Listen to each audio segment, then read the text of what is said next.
We also have like a cafeteria. It's like not really a dining hall, just because our school's like a building. Hey, my name is Laur. I am a content creator living in the greatest city in the world. And welcome to my YouTube channel. I'll take you all around New York City, and I'll record it all on my camera. Please enjoy today's video. Oh, and don't forget to subscribe.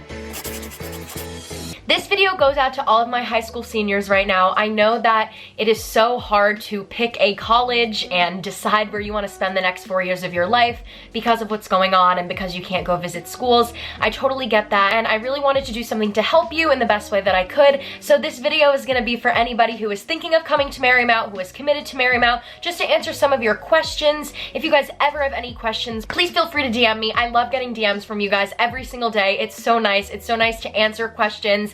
For anyone who has DM'd me, you know that I love to send a good voice memo just because it's so much easier than typing, and I really love to get to know you guys, and I'm so excited to meet whoever has DM'd me in the fall. Super exciting, and oh my gosh, I'm just so happy for you guys. I posted in some of the Facebook groups I'm a part of for the musical theater world, and I wanted to see if anyone had any other questions, just so I can help you figure out if MMC is the place for you or not. All right, so here we go. I'm just gonna read them off my phone that I have right here. How to afford getting by in the city, like metro, food, basic living stuff. Okay, so I actually have a whole video dedicated to living in New York City, but if you haven't watched that yet, New York City is very expensive. It's a huge factor that goes into living here, and I just want to make sure that people who are planning to come here or maybe thinking about it know that I'm not gonna sugarcoat it for you. It's so expensive. In regards to specifics of what she asked, getting by in the city, like Metro card. So I personally have a monthly Metro card. Mine's actually still in my phone, you can see from here, and I've had one every month. I personally just think it's a little bit better because no matter what grade you are at Marymount, your living situation is gonna be much different than most schools. One being that you are in New York City just in general, but two being that the residence halls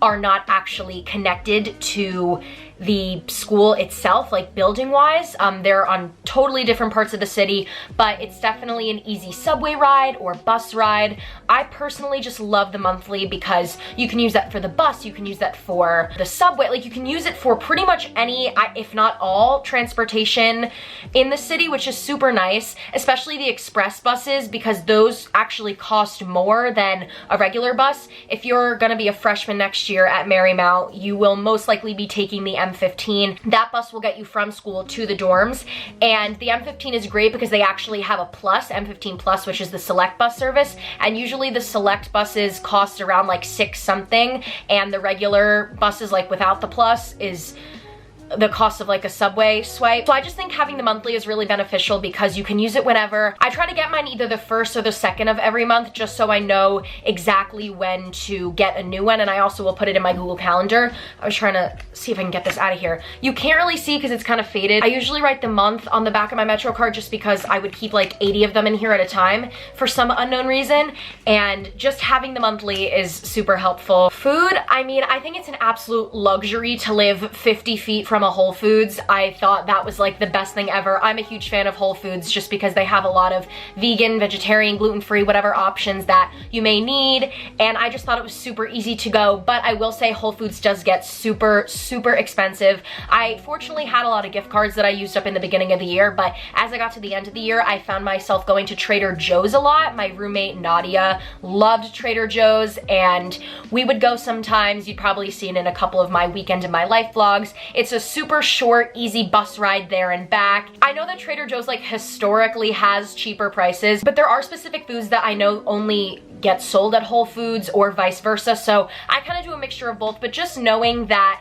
you have a full kitchen like in your freshman dorms, and you might as well just use that to your advantage. I'm not gonna lie, I did find myself eating out a bunch and even ordering takeout, stuff like that. Having the luxury of a kitchen in your dorm is absolutely crazy. I know that I made a lot of my own food, same with my roommates. You don't have to order food or take out food all the time, and I feel like when you do utilize the kitchen, it's such a money saver. We also have like a cafeteria. It's like not really a dining hall, just because our school's like a building. You can go on a dining dollar plan. I did the lowest dining dollar plan, and I still have like over $1,000 dining dollars left as of right now. I mean, one of which being that I haven't been in school for a couple weeks now, but I usually don't use my dining dollars a lot.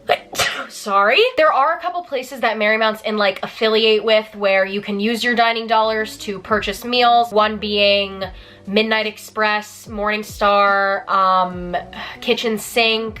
I don't know if there's another one. Sorry if you hear my brother screaming. And then there's some cafes and other restaurants that will allow you to get a discount. Like I know Five Napkin, which is right by the school, allows you to get a discount. Bacio, whatever it's called. It's like a kind of breakfast deli place that's right by the school, right next to the Target. You'd be surprised how many places will like offer student discounts. I use the app UniDays. I think that app is such a great resource for anybody who's looking to save a couple extra dollars, whether that be shopping, food, Uber, like anything like that. So I definitely recommend downloading UniDays. Someone asked a question about like all things dance wear. I talked to some of my friends because I'm sure, as you guys know, I was not able to do dance this whole year. Every single musical theater student at Marymount is placed into a daily dance class. So during welcome week, you're gonna go through a whole day of placements, and that's for like a voice teacher, daily dance, all that stuff. And you get placed into a class by your level. And so each class is very, very different, and the attire and shoes that are required are very different. But I know for some of my friends that have asked in their dance classes, they have to wear a leotard and tights. For ballet days, when it's like a jazz day, girls are required to wear like something tight-fitting, like a sports bra, leggings, something like that. It really just depends on what level you're in and what your teacher says, but I honestly would just go to Discount Dance and get a bunch of leotards and tights, just like simple stuff like that. Have an extra pair of shoes. Marymount offers dance literally every single morning, and I think that's a huge, huge advantage about going to the school, especially if you're like a big dancer. So one girl asks, could you cover maybe a day or a week in the life of an MT student? Like, I'm curious if certain days are devoted to academics or training. Are you in the MMC buildings every day? In regards to that, I do have a couple week in my life, day in my life videos that will kind of show you guys what I do on a daily basis. But as a classic MT student, your day every single morning is gonna start off with daily dance. You will be going to daily dance from 9 to 10:20, I believe. And then after that, I know a lot of people will not have an 11:30 class, but some of my friends actually end up having them. So my schedule for the spring semester was just pretend that daily dance was there on the schedule, but obviously I didn't go this year. But on Mondays I had writing, and then I had a little break, and then I had acting, and then directly after that I had wardrobe, and then Tuesdays I just had my comm class for my other major, and then Wednesdays I had writing and then acting. I also had voice lessons on Wednesdays. Thursdays I had no school because I kind of planned it that way so I could have an internship this semester, which I have with Bucket Listers, love them. And then Friday is every single musical theater student, no matter who you are, freshman wise, you will have fundamentals of musical theater, which is like a 3-hour-ish class broken up into 2 separate classes. From the courses I was placed in, I have musical theater history first and then music theory second. But like I said, during the whole placements, you will also take a music theory placement exam, and that will figure out which level you'll be in. So just the way that my schedule fell, I have history first, then theory second. Every single MT student has that when you're a freshman, so you'll be with everyone. It's a really great way to connect with your class. But like first semester, you automatically get placed into a script analysis class, an acting class, a New York City seminar class, which if you guys don't know what that is, it's this really cool thing that Marymount does where they have this like little moment called City Edge, and you're basically using the city to your advantage. I was in a communications class, and it was called the Principles and Theories of Communication, and we figured out how communication in New York City was like affecting us, like this whole big thing. But a lot of my friends had like Socrates in the City. One of them had a like backstage of the theater type of thing. There's like so many different sections. The only thing I will say about that is you don't get placed into a New York City seminar based on your major. Totally random. I was with a bunch of musical theater and dance students in a comm class, and honestly, I was the only one that was really benefiting credit-wise out of that class because I had to take it anyways for my comm major. I don't know what else I can say for like a day in a life. You're pretty much either in the buildings or in the dorms. I find that a lot of my friends that have class like all day just don't go back to the dorms because it's such a hassle, honestly. It's like far away, and like just bring all your stuff. What's really gonna suck for me next year is my fall semester of sophomore year. My Wednesdays, I go from dance at 9 o'clock in the morning, and I have class all day without breaks until 7:20, which is gonna be crazy, but I mean, I did this to myself. I, decided to do the double major and minor, so I know I have to take some extra classes. That's okay. I'm prepared to do the work, but I will say that you are not gonna be home as much as you'd think. So my advice for any like theater majors or just people in general is invest in like a good backpack or a nice bag that you can carry with you, just so you can bring all of your stuff, all of your books with you, because you will be at school for a good amount of the day. So next question is, what's been one thing you didn't expect when you entered college, and how quickly was it to get used to the city environment? So I will answer the second part of that question first. I'm from New York and I am obviously very familiar with the city, so I personally did not have any issues really adjusting to it. I will say that if you are worried about the city in general, I would watch my What New York City is Really Like, or whatever that video is called. I, again, will link it down below. So instead of like reiterating myself, I really do recommend that you guys watch that. But personally, just to answer the question, I did not find myself adapting to the environment of the city just because I was so familiar with it. I will say once you learn the subway system, you're pretty much golden. That thing is gonna get you anywhere, wherever you need to go. And another big thing about living in the city is you really need to have some strong time management skills and organizational skills. Just because you're gonna be doing so much and you're gonna have so little time to get places, that you just need to be really organized and know what you have to do, when it's due, when you have to do it, when you have to be there, kind of just like stuff like that. And to answer the first part of that question, one thing I didn't expect when entering college.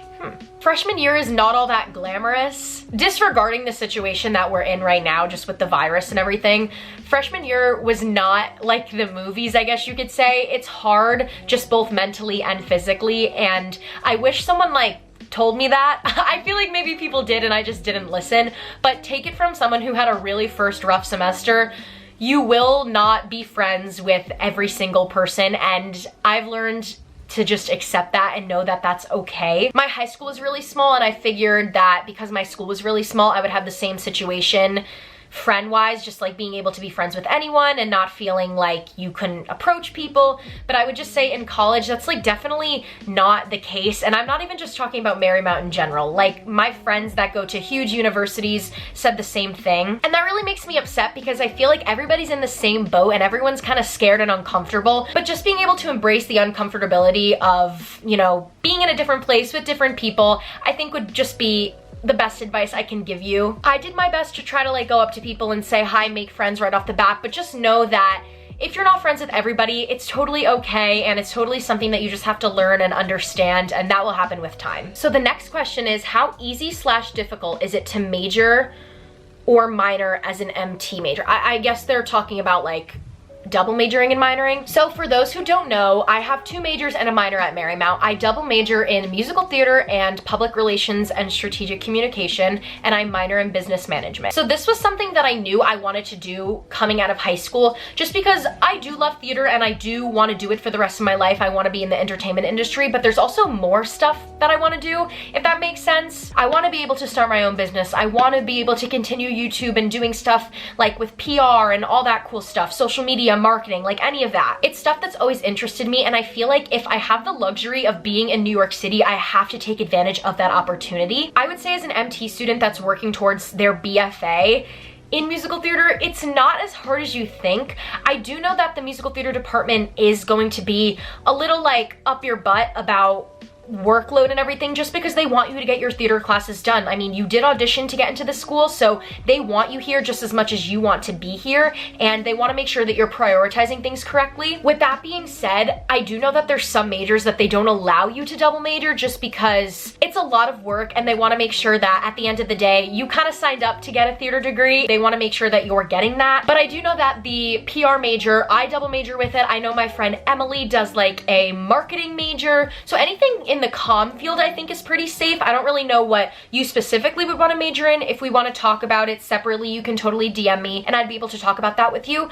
I would say minoring is definitely much easier. I know some of my friends that are actually like double minoring. So it's definitely possible. You kind of just have to figure out what works with what, but honestly, it's all up to you and what you think you can take on. So I know that was a lot of information, so I'm gonna cap the video off here. If anyone does have any other questions though, you guys know my DMs are always open. I love talking to you guys seriously. It means so much to me when you guys even just DM me to be like, oh my god, I watched your videos, they helped me commit to Marymount. I really hope that these help you in some way. I know there's not a lot of information out there, and just giving a student's perspective is something that I wish I had, so I just want to be able to give that to you guys. If you guys are going to Marymount next year, or you're thinking about committed, any of that stuff, leave a comment down below. I'd love to meet you guys and chat a little bit.